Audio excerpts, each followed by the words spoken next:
Well, good morning, everyone. David Moore, IRA Advantage, and thank you for joining us today for this intro to IRA 401k investments, self-directed investing. And I'd just like to say that we do not provide investment advice or sell investments. We merely provide the investment vehicle that allows you to get out of what you don't want into what you do want, whether you're talking about tax funds via 1031 exchanges, with our sister company, Equity Advantage, 1031exchange.com, and with qualified money IRA 401k funds via IRA Advantage. And that's the firm you're with today. So thank you so much for joining us. This topic I really enjoy. We do a lot of transactions where we're combining personal funds and plan qualified money into common investments, doing a variety of different things. Sort of interesting to me because through the years, if I go back pre-last recession, a lot of people were doing a lot of projects with IRA 401k funds in real estate, and then we had a whole slew of transactions where a lot of our investors are doing hard money investing with their retirement accounts. And then after the recession, after that sort of dried up with cheap money, since it was free for so long, that sort of slowed down a bit. But we're seeing sort of more of that with the loan to values decreasing, increased interest rates, and just the cost of capital. And probably the other thing that's really sort of driven more IRA 401k funds for investing with people is that just the complication of doing so, the red tape of getting regular traditional financing and stuff. So maybe with the change in administration and the promises to get rid of some of that red tape, maybe it'll be changing a little bit again, but we're going to talk about a variety of things, how to get started with this process, why people do it, what to do, what not to do. And I really like to use the old KISS principle, keep it simple, stupid. So I will say this: if you want to get credit for this real estate continuing education credit, we offer it in some states, so you can reach out to cmoore at 1031exchange.com, cmoore, C-M-O-O-R-E at 1031exchange.com. She can get on there.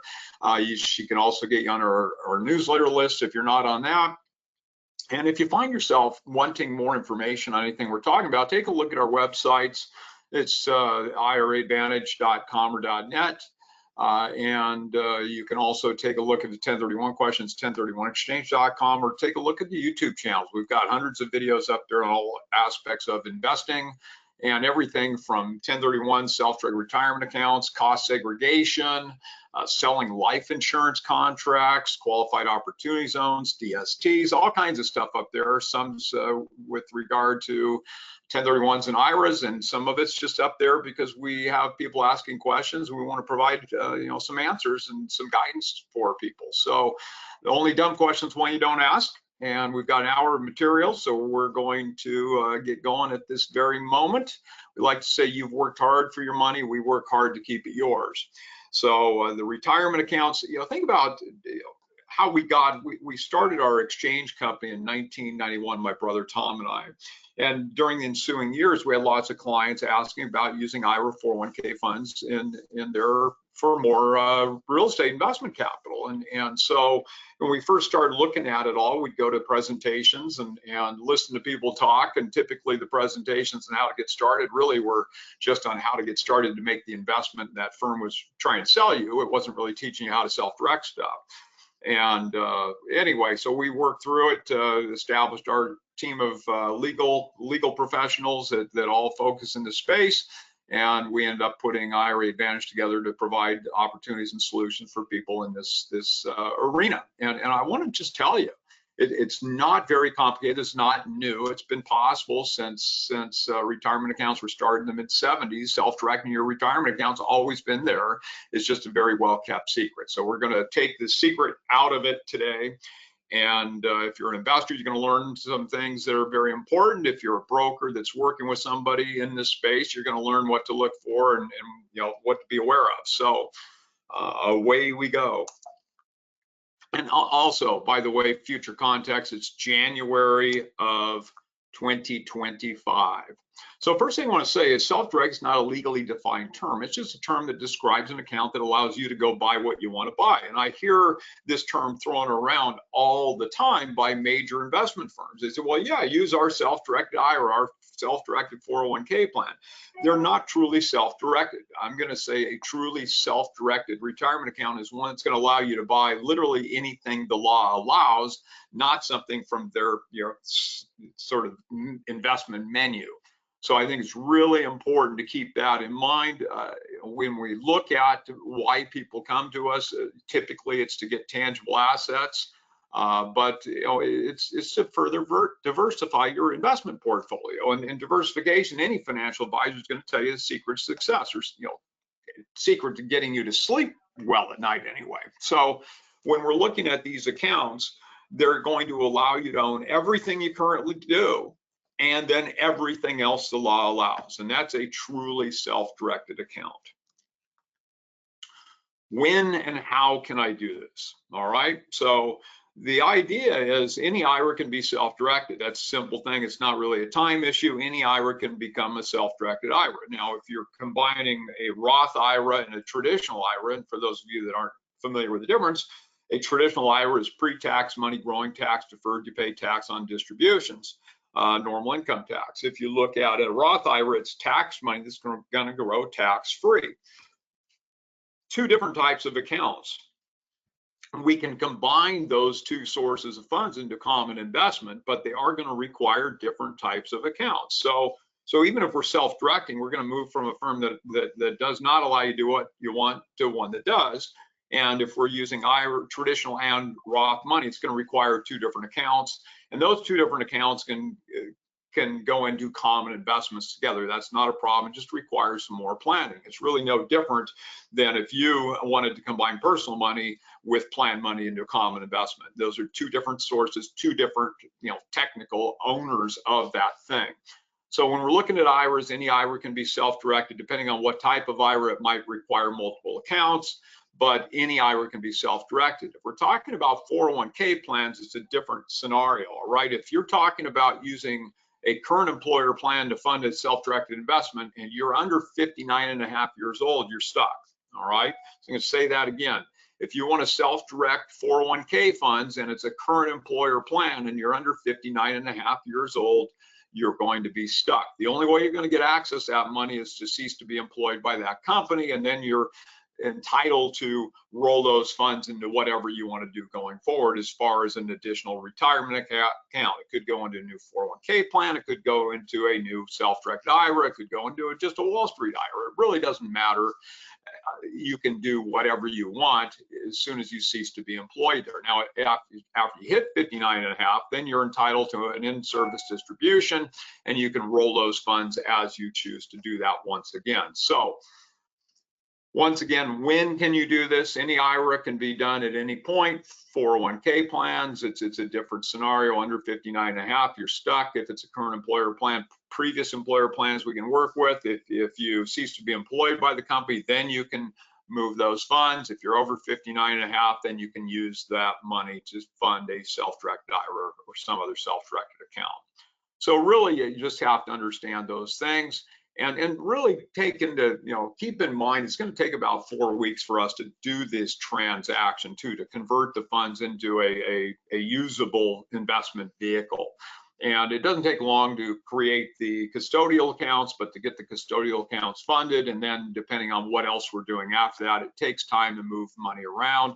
You need to go to cash in the amount you want to use. And I guess the one thing I would like to say is this is not an all or nothing situation.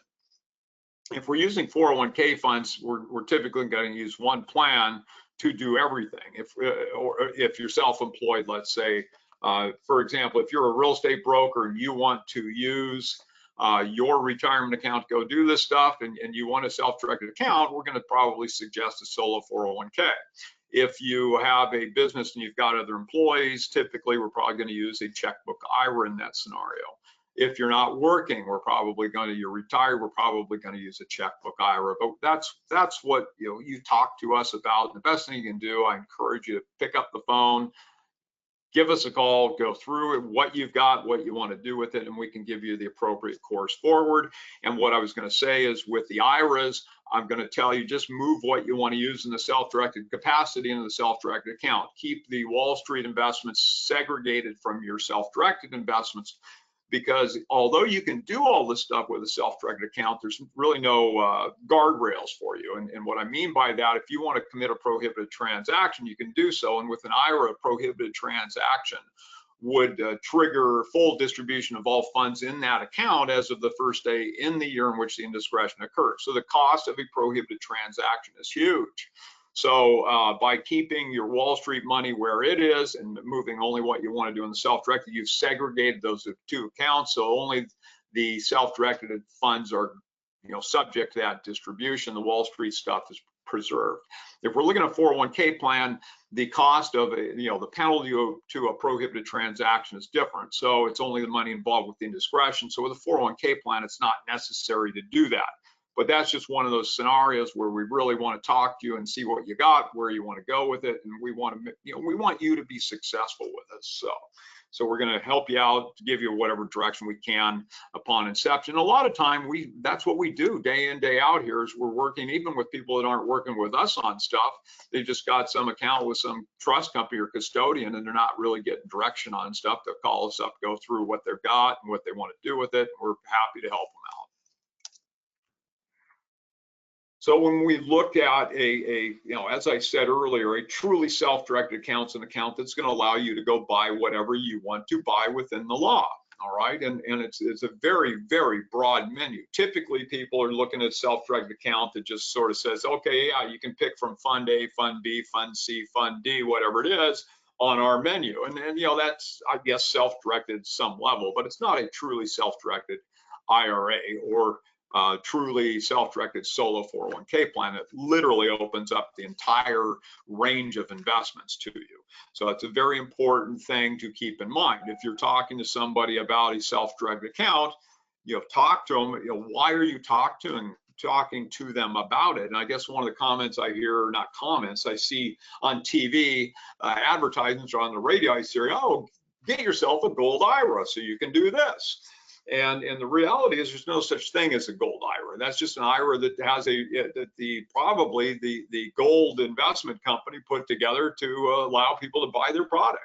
It's typically it's just an IRA that's structured specifically for the gold. Well, any self-directed account is going to allow you to buy that gold. So what's the point of having a gold IRA when you can have a self-directed IRA that lets you buy gold and everything else? Last night, it was really the first time I'd seen it, and it's sort of funny to me because through the years, if I go back, I don't know, half a dozen years, we ran a radio ad late in the year on crypto, and the calls, the phone was just ringing off the hook. And then maybe the next year we placed that same ad and it was dead silent. Well, right now it's a hot topic again, and it's been said really the best way to own crypto is via a retirement account, because all those buys, sells, all that stuff's tax deferred, so it makes a huge difference. And if you look at it last night, for the first time, I actually saw an ad for some investment company saying, hey, get a crypto IRA. Well, once again, it's no different than a gold IRA or anything else. It's just a self-directed account that's going to allow you to go buy that stuff. So really understand, what you're being sold, how it's going to work, what it limits or allows you to do. All those are very important questions. Why have a self-directed account that pigeonholes you into one investment? Get one that's going to allow you to do whatever you want within the law. And it's really wide open. If we're talking about how basic this is to structure, you're really just moving funds from a custodian with an IRA from a custodian that won't allow you to do what you want to one that does. That's really, in a nutshell, all we're doing. Now, a checkbook IRA just means we're creating an IRA-specific limited liability company that we insert between the trust company and the ultimate investment. You're the manager of it. The member's the trust company. So that's all a checkbook IRA LLC is after moving the funds from custodian A to custodian B, we have the custodian make the investment in the LLC, which then goes and does what it's going to do. The 401k plan, if you come to us, a lot of times it really has floored me through the years that people will call up and say, hey, I want to do this or that with a 401k plan, and the administrator or trustee will say, well, gee, you can't make that investment. I said, well, okay, let's look at the plan. And a lot of time the plan will actually allow those investments, but it is just something that nobody's really looked at it or contemplated the fact that people will want to do things outside of Wall Street. So with a 401k plan, typically we're going to look at the plan. Does the plan allow that investment? If the plan does not allow the investment, can the plan be amended to allow the investment? If it can't be amended to allow the investment, then you replace the plan. Now, I will caution you, if we're talking about a plan for a corporation that's got a bunch of employees, it's typical that they're not going to allow you to self-direct into different things because it's harder for the TPA, third-party administrator, to administer such investments, and it's perceived that there's more liability for the business owner if they allow all their employees to literally buy what the law allows. So they're going to stick you typically into Wall Street investments and typically funds. But if you're self-employed with no employees, then a solo 401k plan is going to open the door to literally anything the law allows. And that's, I feel, for somebody who's self-employed without employees, that's the ideal investment vehicle. If you got employees, once again, we'll probably go shift gears back into a checkbook IRA or IRA LLC. And checkbook IRA, IRA LLC are two terms used to describe the same type of account. So why a self-directed retirement account? Okay, there are a variety of reasons. Now, a lot of it is people just are tired of Wall Street going up or down. It drives me crazy how, the old golden rule is never buy or sell on news, and that's all everybody does. And lately, if we look at just interest rate conversations, what that does to Wall Street. But all these things impacted day to day, and just the typical swing of investment values in and out daily is really pretty abrupt at times.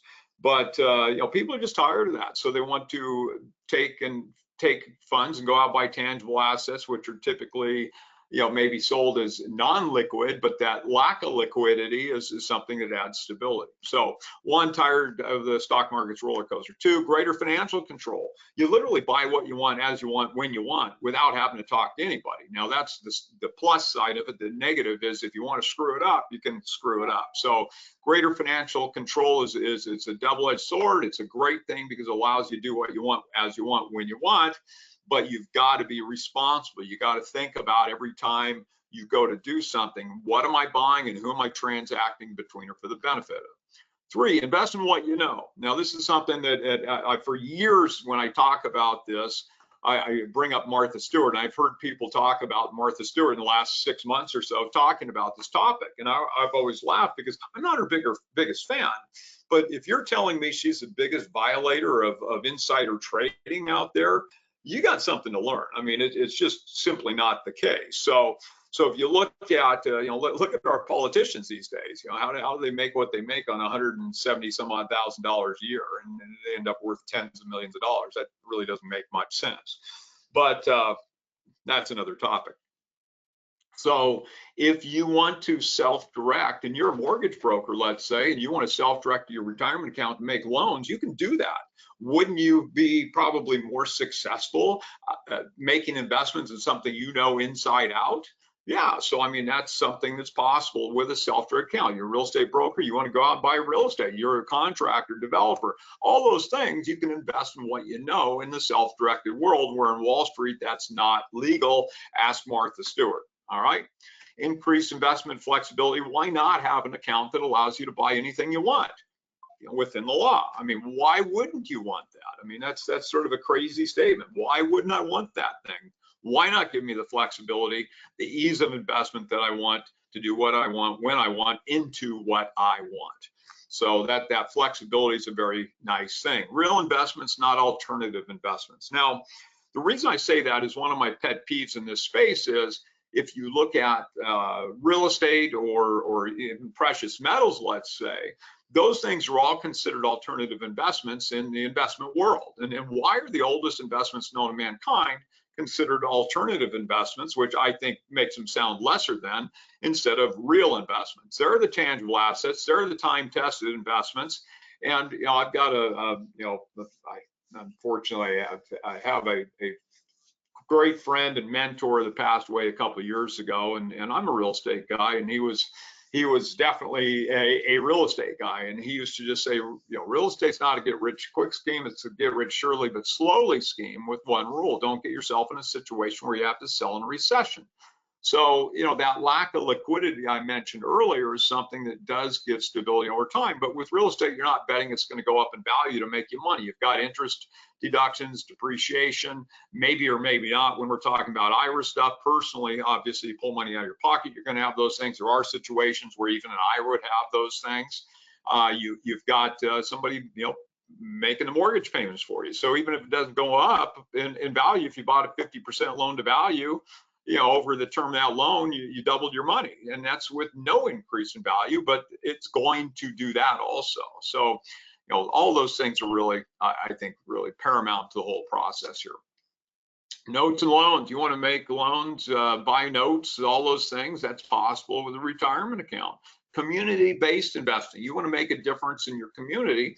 You can literally invest in your community in a variety of ways. So people like that because they can actually see the impact of their investments, and they can drive by them, they see them, they know they got a greater sense of control than having the money being managed by somebody that, back clear across the country they've never seen, don't know, never see what's there. So they like that community-based investing piece.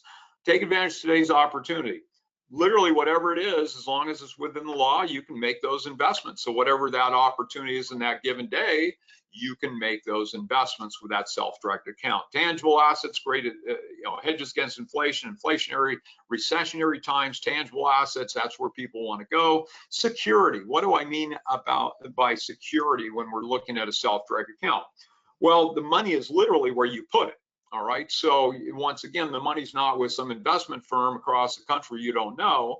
If you've got a checkbook IRA, you're going to have a bank account, at the bank of your choice in the IRA LLC's name and EIN. If you've got a situation where you are, wanting to take advantage of an opportunity, but you're concerned about security, the money is where you put it, in that bank, in the investment that's right there for you to see, wherever it might be, but it is theirs to take care of. And that gives people a sense of security often that they don't feel elsewhere.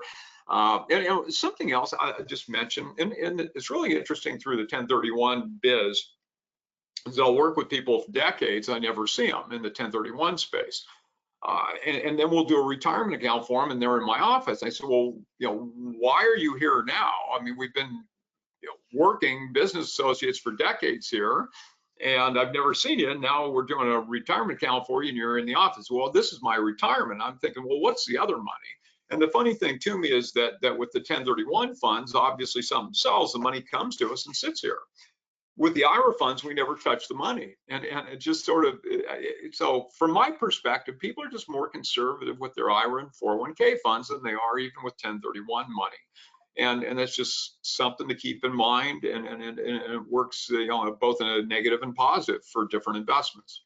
Cryptocurrency, you want to buy crypto, go do it. A business, brand new business, you can actually do that. So if you want to go out and buy a franchise business and work there, you want to create a job with your retirement account, maybe your 401k, previous employer 401k plans, the olive branch to your future. You can do that rollover business startup or ROBS and create a new business that you're employed by, and that could be your future. If that's what you want to do, that's possible.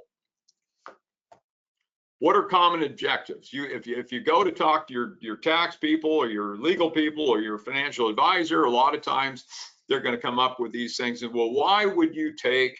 And I'm a real estate person, okay? Most of the people we work with come to us because they want to buy real estate with these funds as well. So they've been working in 1031 space, which 1031 is just sort of an IRA for real estate. For tax money, and now they're saying, hey, I understand I can self-direct and go use more funds, and so that's what they want to do. So when we start talking to people, a lot of times they say, well, gee, why would I take my retirement account and go buy real estate when I'm going to lose the long-term capital gains tax treatment that I would have if I took money out of my pocket, right? So once again, if I pull money out of my pocket to buy the property, I'm going to have interest deductions. I'm going to have depreciation. I'm going to have the ability at the end of the day to either pay tax, a long-term capital gains tax consequence, or do a 1031 exchange. and kick that tax liability down the road. If there's a loan on it, it doesn't have to be non-recourse. There's a variety of benefits there.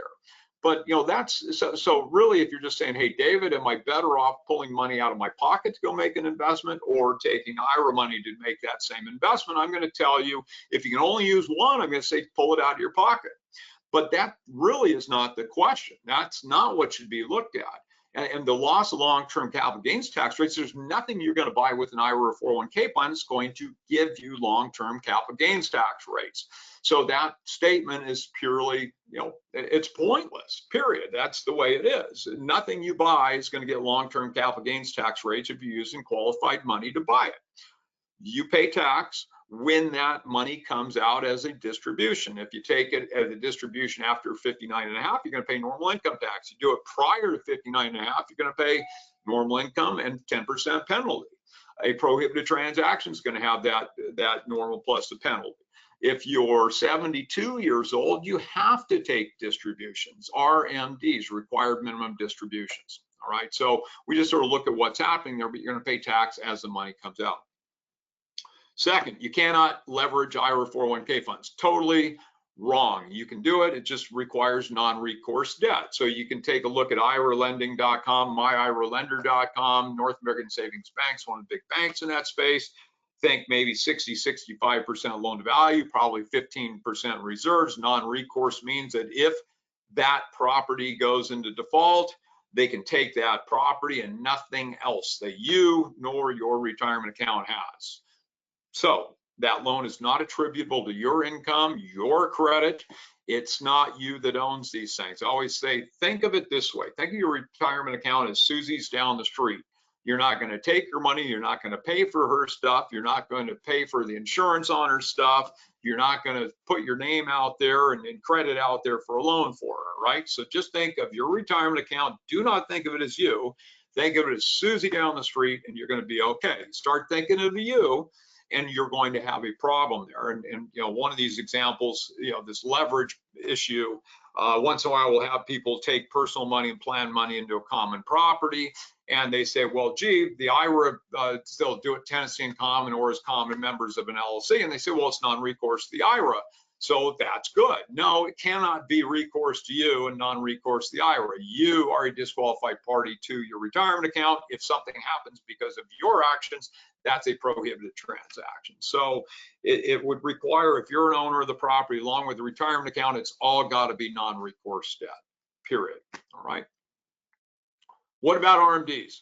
One of the objections I hear from financial advisors, hey, real estate's not liquid. You get to 72, you've got to take a distribution. There's no money in the account to take a distribution. Now you got a big penalty.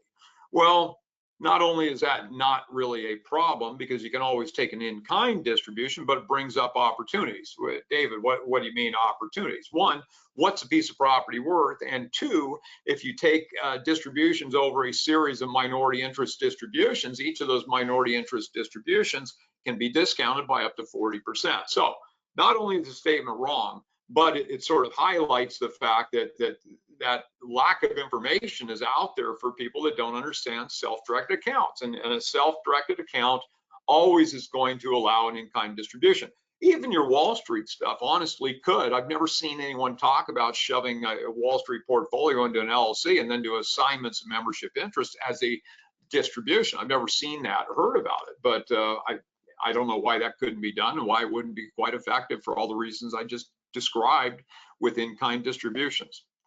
Finally, lose interest deductions and depreciation. That's true, but nothing you buy with the retirement account is going to give you those things, so it's really a pointless statement, but it's not entirely true. I mean, you could be in a situation where if you buy a leveraged investment with a retirement account and an IRA, not a 401k, but with an IRA, you're going to have tax exposure on income or gain attributable to other people's money. So it might be a situation where your tax people might take some of those things to offset, but typically we're looking at, in the taxed world, if we're looking at you pulling money out of your pocket to buy something, we're looking at basis and gain, and that you've got an income component, then you've got basis of gain and gain upon disposition, and that's why 1031's there. If we're looking at retirement accounts, everything that's going on in there, not everything, there are situations where you can have tax exposure. Basically, if you're if you're conducting business with the retirement account, you can have some exposure. Or if you've got leveraged investments, the income or gain attributable to other people's money will trigger tax. So if you bought something 50% loan to value, half the income and half the gain upon a disposition would have tax exposure. So, once in a while in those situations, we'll have people using interest deductions, depreciation to offset some of the exposure on what's going on there.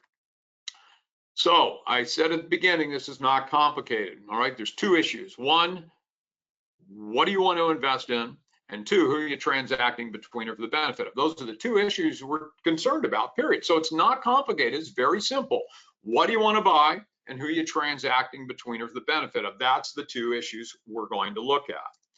So as far as possible investments, it's wide open for you. The way the law works, unless it's specifically prohibited, it's therefore allowed. The only things that are prohibited are collectibles, life insurance contracts, or stock and sub-S corporation. So I'll say that again. The only thing you cannot buy with an IRA is collectibles, life insurance contracts, or stock in a sub-S corporation. 401k plans, even more liberal. 401k plans can buy literally anything other than collectibles.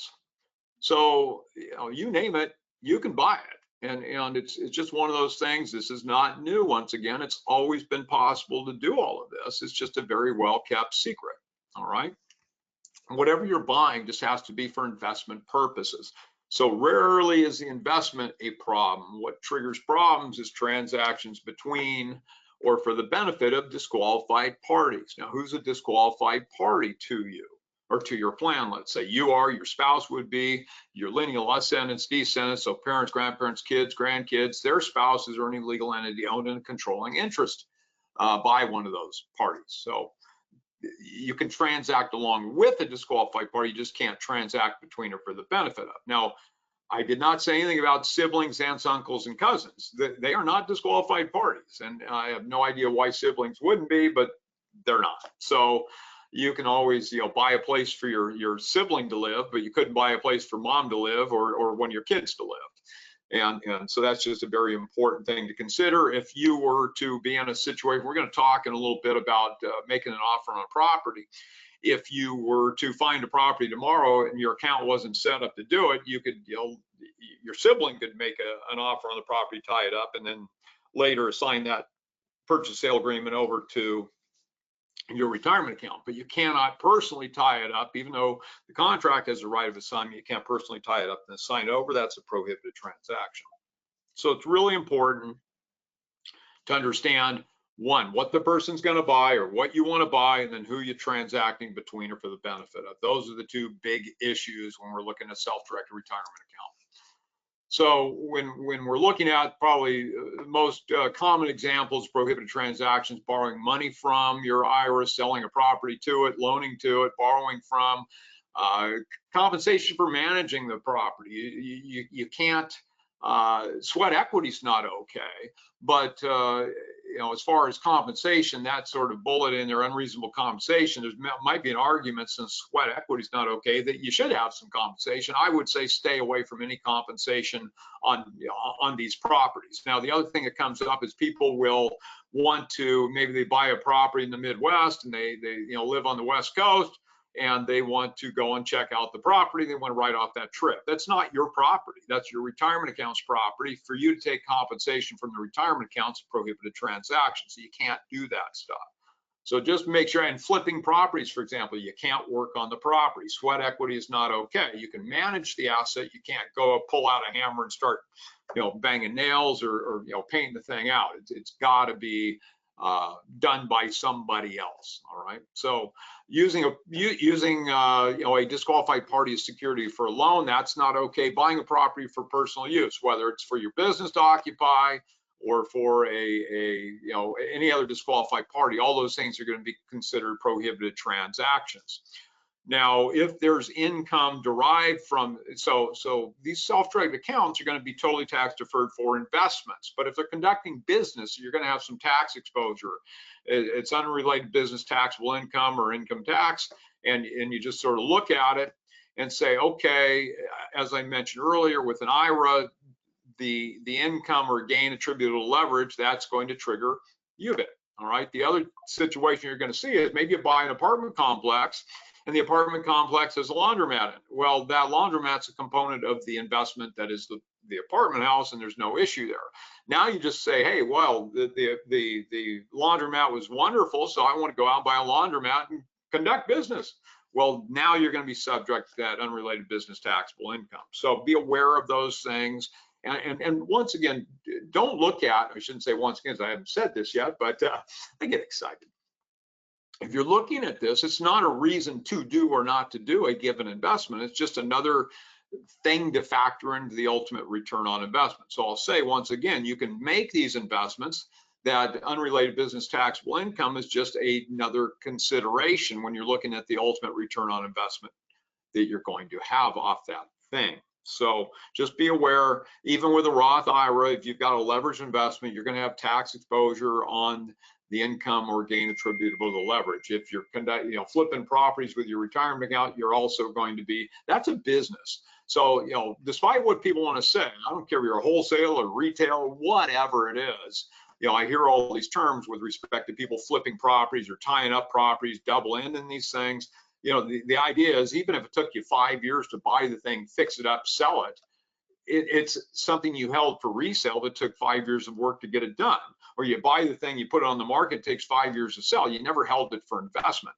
So it's really important to understand the repercussions of holding things for investment versus resale. Resale is business. If we're talking the tax world, it doesn't qualify for long-term capital gains, and it doesn't qualify for 1031. If we're talking about qualified money, IRA 401k funds doing the same thing, you're going to have tax exposure on the on this thing as a business. It's not an investment. So really understand buying, fixing, holding, whether you want to do the refi and hold for a year or two, whatever, but it's either going to be sitting there vacant or you're going to be renting it out. Some tax people say, well, gee, it was never rented out. How could it be held for investment? Whether a piece of dirt's not rented out typically, it's just going to be sitting there. So whether it's rented or not, it's really irrelevant, but you've got to be in a situation where you and your tax people are comfortable with the fact you've held these things for investment rather than resale, so you can get away from that dealer status issue. And if you sort of want to know how we look at dealer status, there's a court case, the Clark-Bowski court case, that uses 9 points to determine dealer status. And that's what we typically look at if we're looking in the 1031 context, whether it's held for, a dealer property held for resale or whether it qualifies for 1031. I use that same court case and 9 points, looking at our qualified investors, whether they're going to have potential for that unrelated business taxable income. So, sorry, it took me a bit to get through that, but I just want people to understand that even if you're, using Roth money, if you're flipping properties, you're going to have tax exposure. All right. What real estate qualifies? So what can you buy with an IRA 401k? Rental houses, apartment buildings, office buildings, retail centers, land, any property to be held for investment. A future retirement home would even be fine. You say, well, David, you just said that a disqualified party cannot use the property. Well, with a future retirement home, what happens is people will buy the property and it will be held by that retirement account. They cannot use it, nor could any other disqualified party use that property until the property has been taken as a distribution or series of distributions. And you can do that in two ways. You can deed interest. So if it's owned by a checkbook IRA, it's going to be owned by your IRA LLC. And you can either deed a tenancy in common interest to that property or the whole thing out at once. Either way is fine. Or you can, if that property is owned by a limited liability company, you can simply do assignments of membership interest to convey the property over a series of distributions or all at once.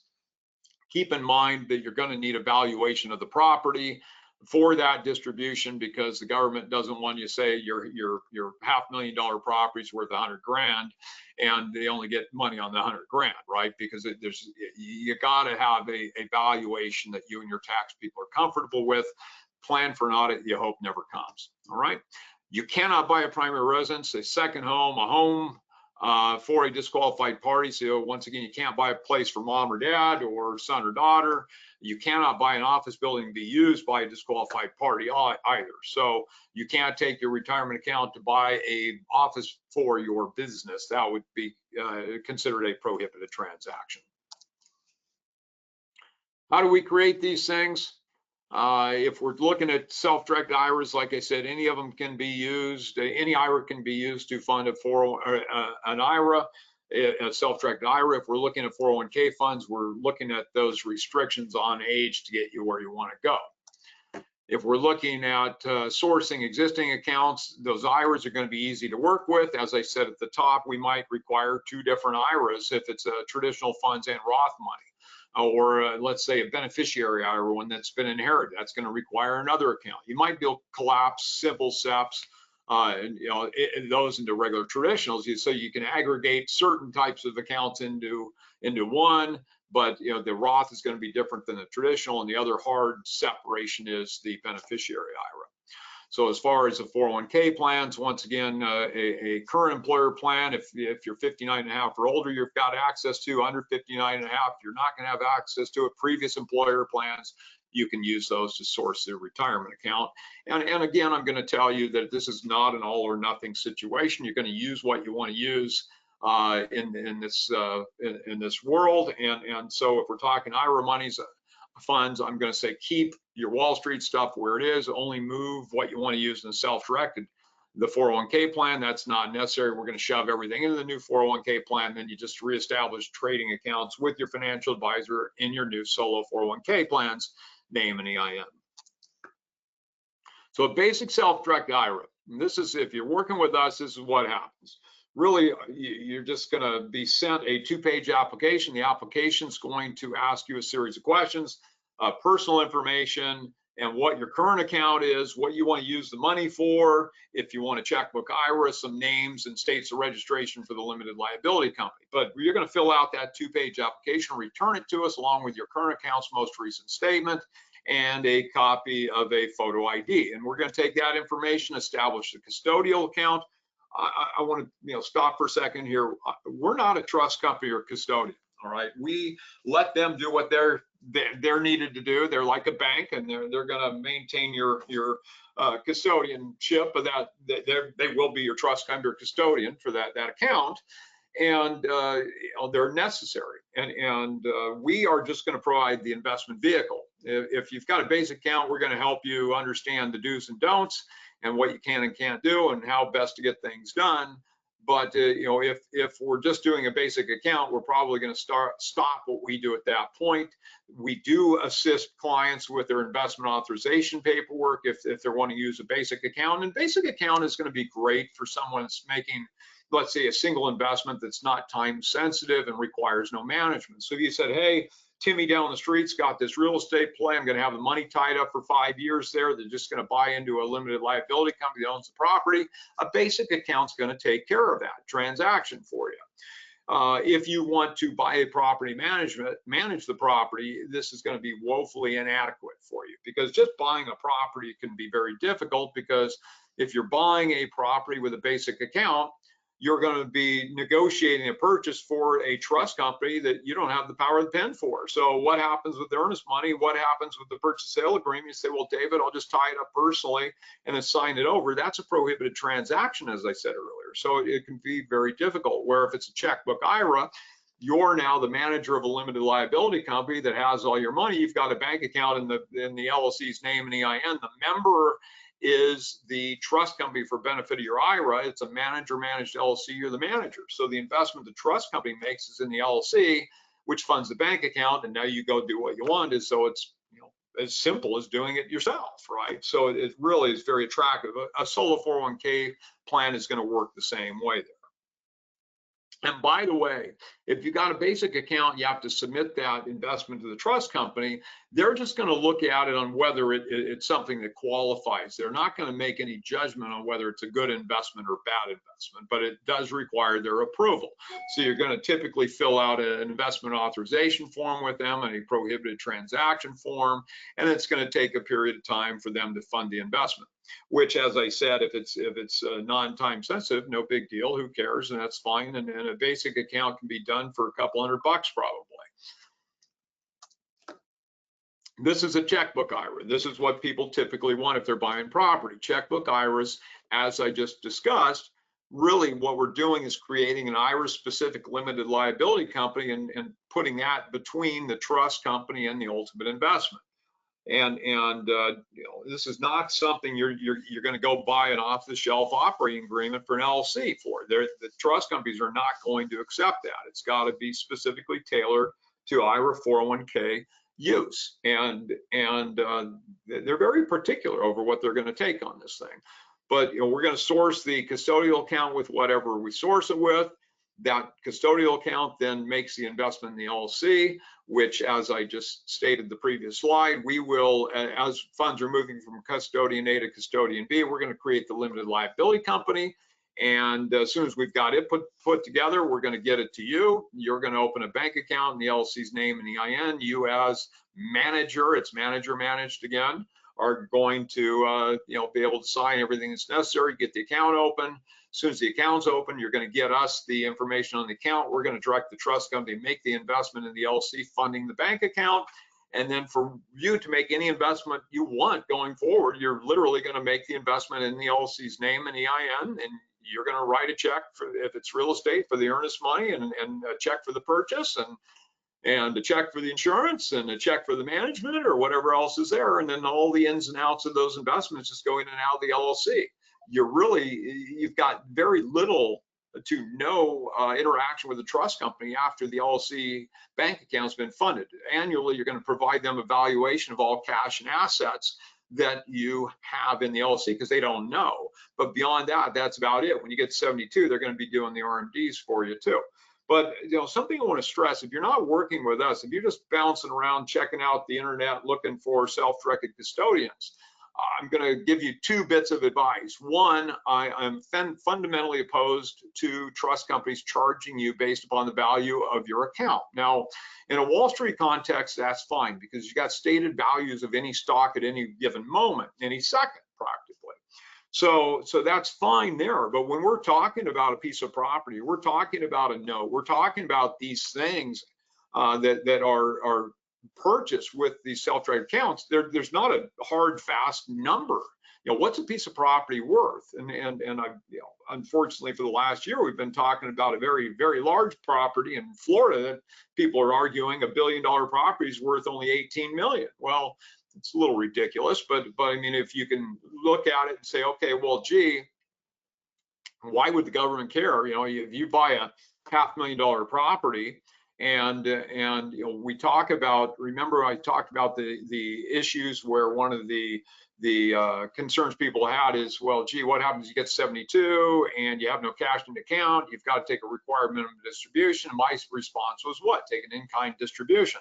Well, what happens if you say the $500,000 property is worth 100 grand? You take the full property out, you just paid 20% of what you should have been paying as far as the tax on that disposition. So anytime we're looking at in-kind distributions or the valuations on these things, annual valuations, typically a broker's opinion value will take care of that. So I want to say that again. So if you're a broker watching this thing right now and you sell an investor a property that they're going to own by the retirement account, they need you every year to provide a valuation on that property. Now, if they take the entire property as a distribution, their tax people probably will want maybe some form of appraisal on that, because we don't want the government coming back and say, well, gee, that thing you said was 100 was actually 5.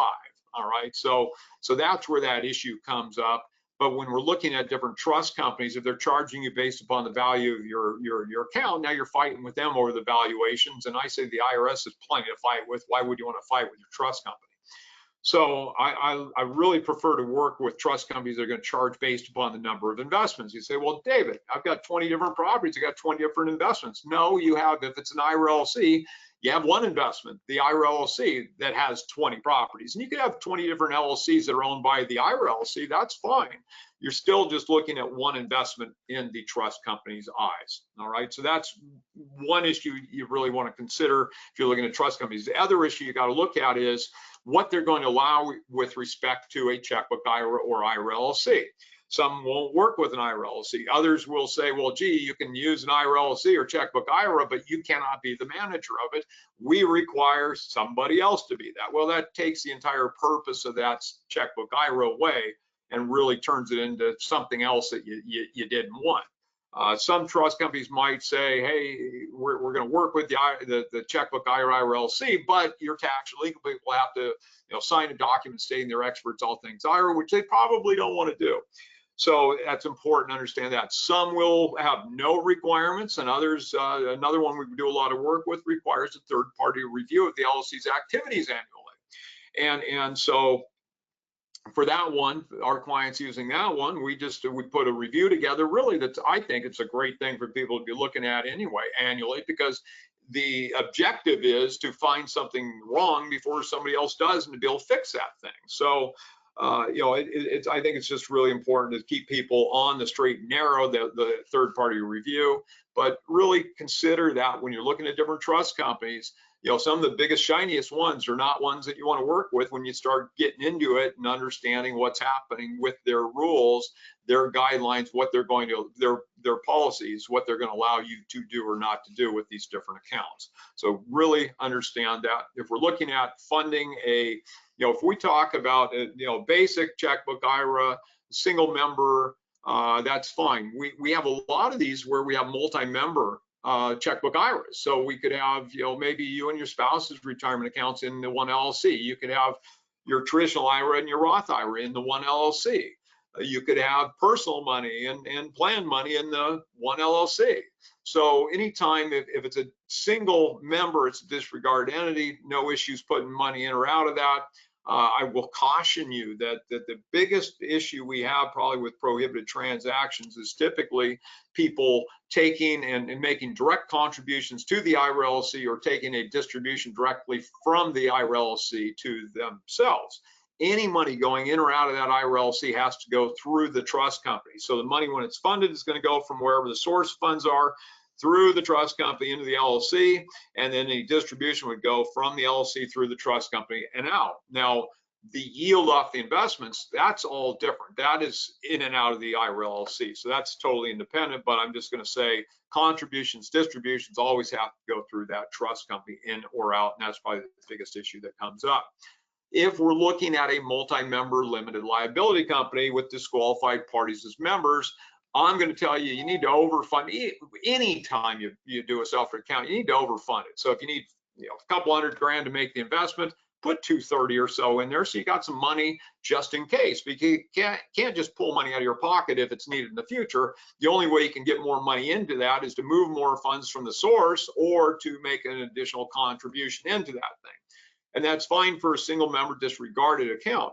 But when we look at multi-member with disqualified parties, any additional money coming into that LLC, it needs to come in pro rata the membership interest. And I would say it's probably best not to do any of that. But if you had to, it needs to come in pro rata the members. And otherwise, you've got a shifting of membership and therefore a prohibited transaction. So that planning piece is really, really critical.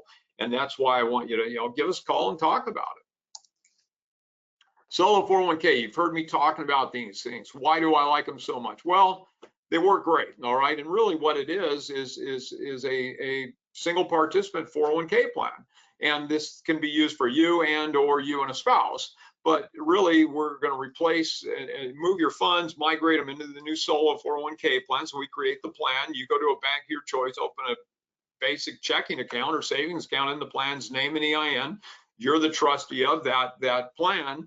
And as soon as you got the account open, the money goes into that account and you use it just like a checkbook IRA. You make the investments directly, by writing the offer if it's real estate, and everything goes in and out of that 401k plan. If you want the additional protection of an LLC, you can have the plan by the membership interest in the LLC. LLC owns the assets. That's fine. Totally works. If you want to do it, great. If you don't want to do that, that's fine too. It's unnecessary to give you that immediacy of investment and the investment flexibility that you have. One of the other reasons I like the 401k plan is you can borrow funds from the plan, half what's in it to a max of $50,000. You cannot do that with an IRA. You don't have to have a custodian involved. You can buy literally anything other than collectibles. So it's really wide open. Now we cannot fund the 401k plan initially with a beneficiary IRA. That's one that's been inherited, nor can we use Roth money to fund this thing. Now, after the money's in that 401k plan, you can do in-plan rollovers to Roth funds if you'd like. So it really, they're wonderful things, very flexible, very forgiving, and I just think they're a great investment vehicle.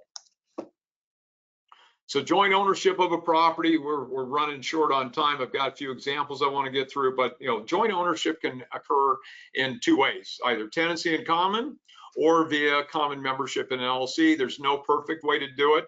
There's ups and downs to both. If you want to combine, let's say, a 1031 exchange into a new investment and use qualified money as well, that's going to require tenancy in common structure, not because of the IRA or 401k plan, but because the 1031 prohibits partnership interests. So once again, if we want to combine a 1031 into a common investment along with qualified IRA money that's yours, that's going to require tenancy in common ownership. I also like tenancy in common ownership when investments go full cycle, because as the property goes through its life cycle, when you go to get rid of it upon disposition, the qualified money goes back in its account, and then you've got the flexibility to do an exchange if you want or need to. So that TIC agreement is, you need a TIC agreement, tenancy in common agreement, spells out all the operation of the property and everything. But that TIC structure is great that way. I think, really the only, downside of that, in my opinion, is, well, one, lending may or may not allow you to do what you want, but two, if you're looking at a disposition, a full cycle event, and you're in there along with your qualified money, you're going to have tax exposure on disposition. That's problematic. The other issue that comes up with the common membership via limited liability company is just that we've got a situation where any additional money, just like in the multi-member checkbook IRA with disqualified parties, we're going to be, in that situation where any additional money required needs to come in pro rata the membership interest in that given property. So, neither one's perfect. They've both got ups and downs, and that's yet another reason to sit and talk and really think this stuff out.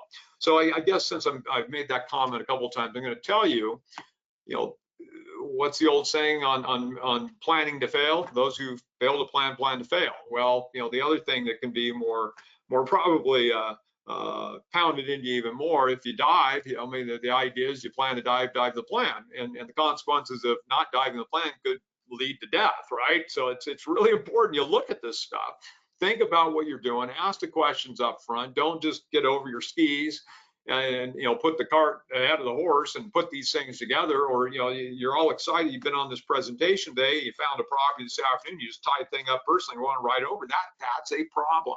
So really figure out what you're going to do, what you want to do, and get ready to do it before you're at a point where you have to or really want to do it. So if you're a broker and you're working with somebody, and you might be at a party sometime, say, okay, gee, somebody says, well, hey, what do you do? I'm a real estate broker. Oh, I wish I had money to go buy this property, whatever it might be. And your response can be, well, do you have a retirement account? Maybe you do. All right. Now, from that point, if you're a broker and somebody comes to you and says, hey, I want to do this, your first question is going to be, is the account established? And if the account's established, what type of account is it? Is it a solo 401k? Is it a checkbook IRA? Is it a basic self-directed IRA?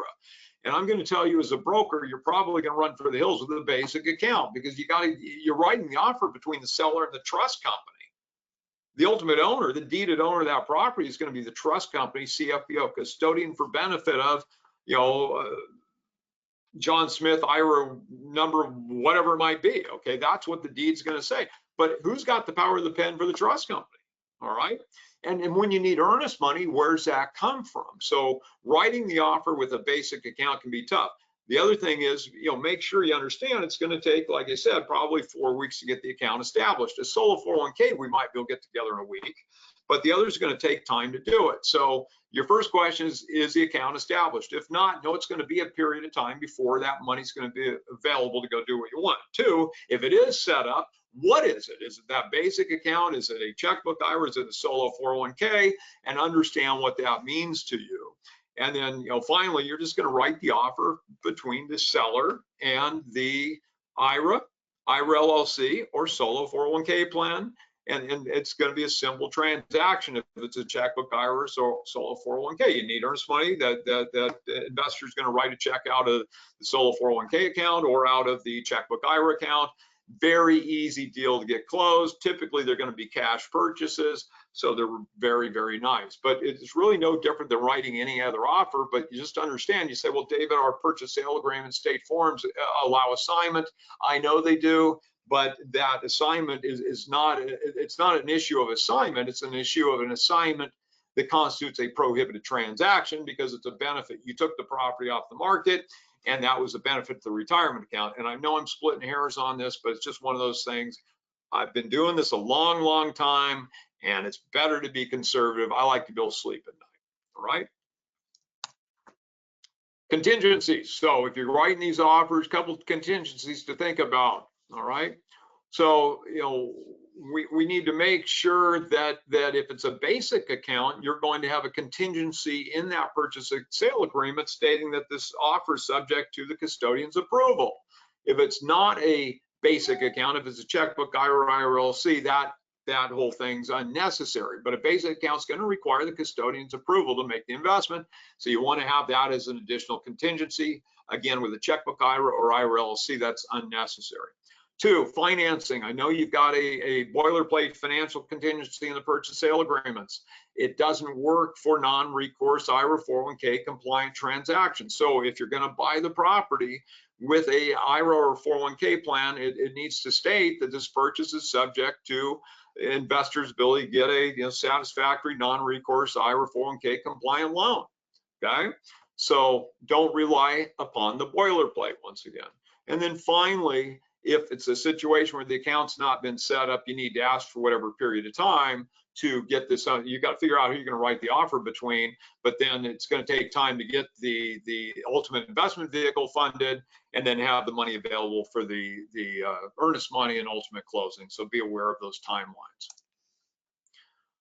Listing and selling, just going to list it as normal. The listing agreement is going to be between the broker and the investment, or not the investment, the broker and the IRA LLC or the trust company or the solo 401k. And once again, a checkbook IRA is going to make that immensely more easily done, as would a solo 401k plan. You're just going to sell the property as usual, and the funds are just going to go back into that retirement account and sit there until the next investment is found. Very easy. A few examples and we're done. All right, so I'm going to keep you probably, I don't know, 10 minutes over, I guess. Sorry about that.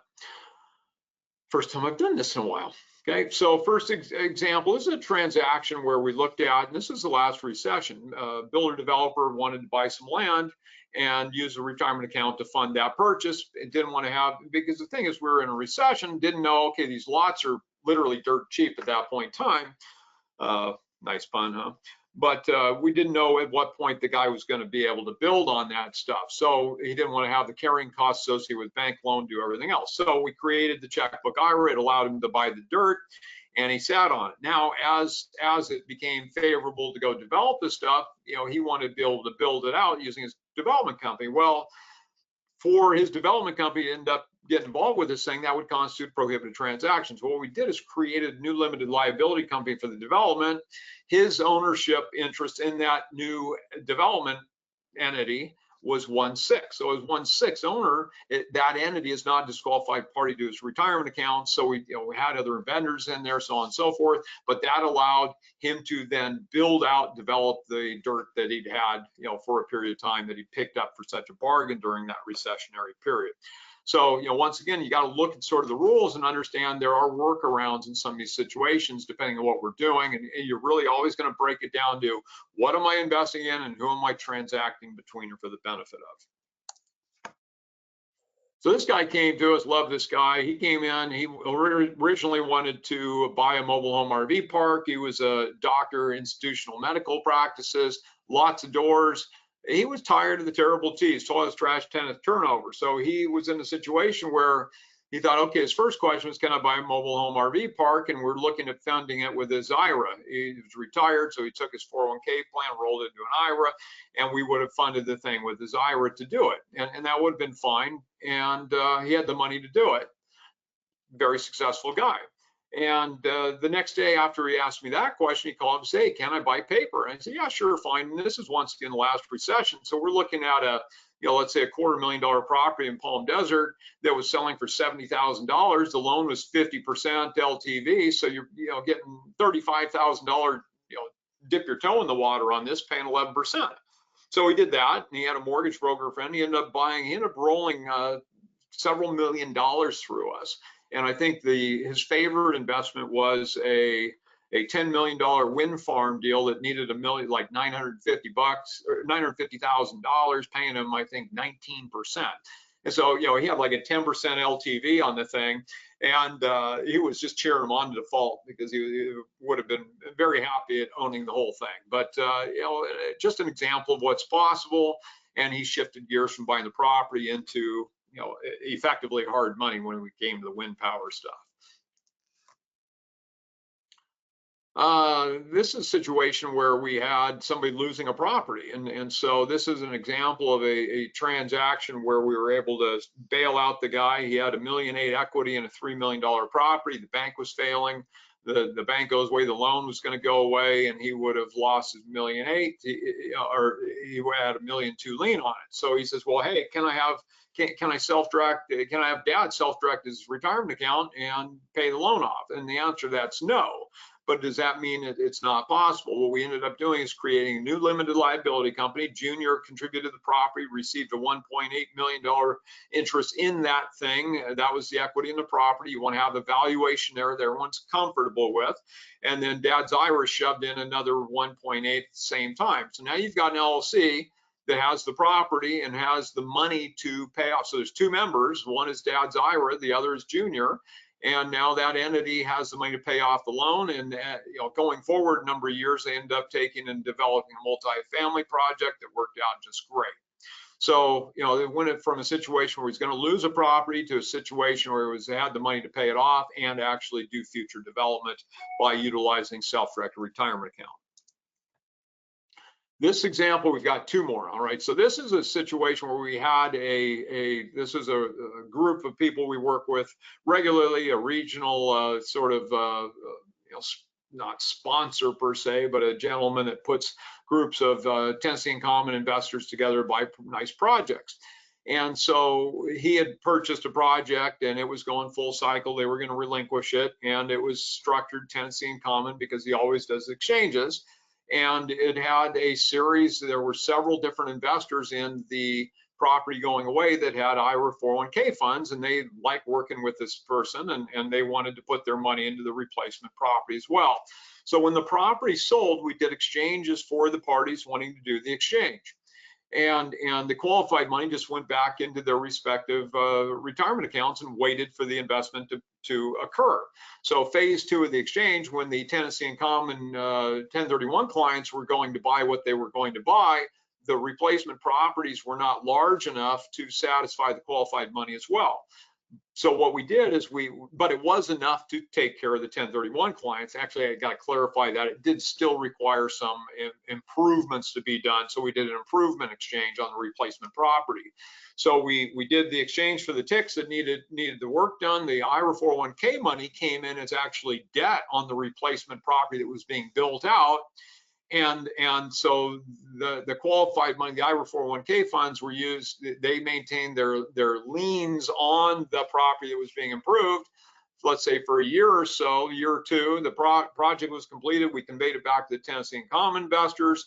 The lien holders, the qualified money, still maintained their interest in the property via the liens. And then ultimately a new limited liability company was created. those liens were converted into membership interests in the LLC that then owned and managed that, ran that property for a number of years. And just this year, now the property's going full cycle. And once again, it's been dropped back from the limited liability company into tenancy in common, so that the people needing to do exchanges or wanting to go elsewhere can do so. And the qualified money will then be peeled out once again. But this is an example of combining both qualified and tax money into common investments and ways to get things done. And really that sort of brings up and highlights, I guess, a point that I didn't make earlier. But sometimes you think about whether you want to be debt or equity in a property, right? I mean, you want to be the lien holder in it, or you want to be an owner of it. I mean, those two things are totally different. They offer different bundles of rights or opportunities there. And sometimes it's best to be the lien holder, and sometimes it's best to be the property owner. So you can always, look at these things and structure it differently, but it's once again a conversation, and you just don't know what you don't know until you start asking questions. Last example is a rollover business startup, and I just love this example because this older couple came to us. They were retired, and they first engaged us saying, hey, we want to go out and buy this mobile home RV park. And we said, okay, fine, we're going to create a multi-member checkbook IRA. So we'd create the LLC, create self-directed accounts for his IRA, her IRA. Each of those IRAs make the investment in the LLC, which would have then bought the park. And that would have been just fine if that's all they were going to do. But then the next thing they said is, well, gee, we want to live there and be the on-site managers. So we want to not only be compensated, but we want to live on the property. Both of those things would constitute prohibited transactions if we're looking at an IRA or checkbook IRA. So what we did is shifted gears from an IRA and LLC to a 401k plan and C corporation. So we took his and her IRAs, rolled them into the new 401k plan. The 401k plan bought the corporation got the park, and they got a place to live, a job, and investment, all with that one transaction, which I think is really an amazing thing when you think of what is possible. And this transaction truly exhibits what is possible with planning and taking the time to really figure things out and get where you want to go. So I'm always going to ask, what do you have? What do you want to do with it? And then we're going to work with you either, if it's tax money via 1031, or if it's IRA 401k funds, we're going to work with it through this process, and we're going to help you figure out the best course forward and get you where you want to go. Investor's checklist. Plan ahead takes 2 to 4 weeks to establish the account. You can purchase all types of product with it: IRA, SEP IRA, Roth, or 401k plan. Purchase with family members and friends. Cannot purchase from or for them. You can use IRA to buy a property with a mortgage, negotiate from the deal's inception in the IRA or IRA LLC's name. Don't overextend. Plan on keeping a nice cushion. As I said, it's rare that you buy a property where you're not having to put money in it, and you just don't want to burn through all the money you got when you buy it and not have money to take care of things. So keep that in mind. Real estate is a real investment.